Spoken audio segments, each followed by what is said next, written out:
Now, for many, when it came to booting up a game, it meant the sweet hum of a chunky CRT monitor.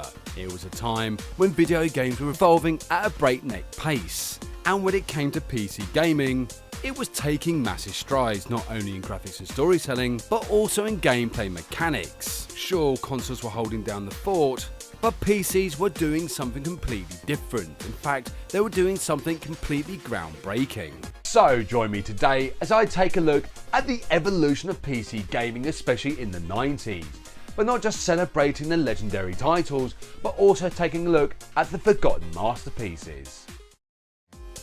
The 90s birthed the FPS genre as we know it today. When Doom hit the scene in 1993, it didn't just introduce players to a fast-paced, brutal style of gameplay, it opened up a whole new world. Doom became the game that everybody was talking about. Obviously, before Doom there was Wolfenstein 3D, which is good fun to play, but it was from Doom that many other worthy intimidators soon spawned. These Doom clones didn't just ride on the success of Doom, they expanded what an FPS game could be.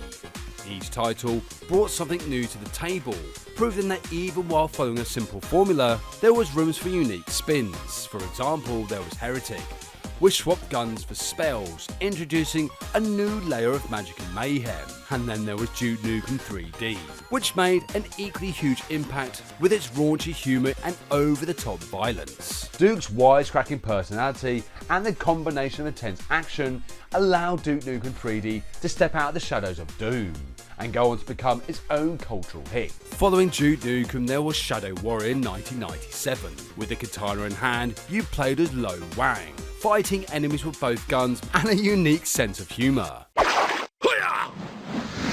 Now, for horror fans, there was of course Blood, which threw players into a horror-infused world filled with cults, zombies and even dark magic. But following this, there was also Rise of the Triad, a game that introduced innovative ideas like jump pads, ridiculously weaponry and gory gameplay. And more importantly, you can't forget about System Shock. It was a first-person shooter that had RPG elements, and eventually it paved the way for future titles like the legendary BioShock. Now, with consoles having somewhat limited capacities for real-time strategy games, PCs in fact thrived on them. Command & Conquer and Warcraft were titans, shaping the RTS genre with deep tactical gameplay, as well as faction-based storytelling.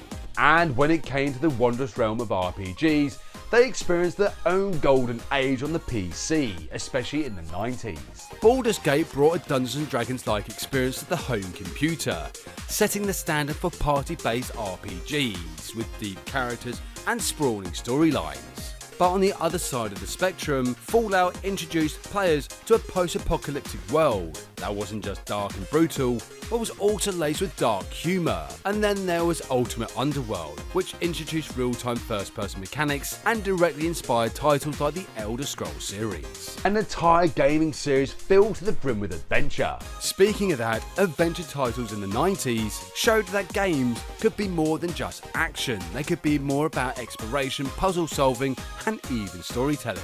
For example, Myst was a visual marvel that drew players into an atmospheric world. But on the other side of the coin, there was Monkey Island, which packed in humour, memorable characters, and engaging puzzles that made it a classic in this genre. The escapades of Guybrush Threepwood and his ongoing mission to become an infamous pirate.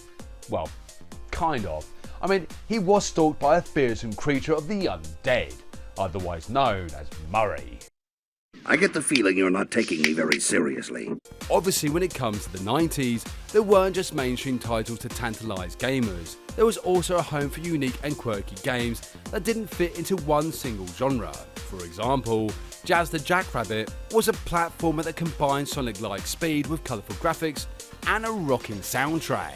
Whereas there was also Little Big Adventure, an isometric action-adventure game that combined RPG elements with real-time combat. And last but not least, who could forget the Neverhood, a point-and-click adventure made entirely out of clay. Yes, you heard me right. It's a distinct art style that's combined with some fantastic humour that still has fans today. For those that were there, it was a magical time where every new release felt like an epic adventure. But if you weren't there, I highly recommend that you delve into the realm of 90s PC gaming. Huh, neat. Anyway, come back next time for the return of the cartoon guy and his epic adventure in space. Thank you so much for watching, and see you next game.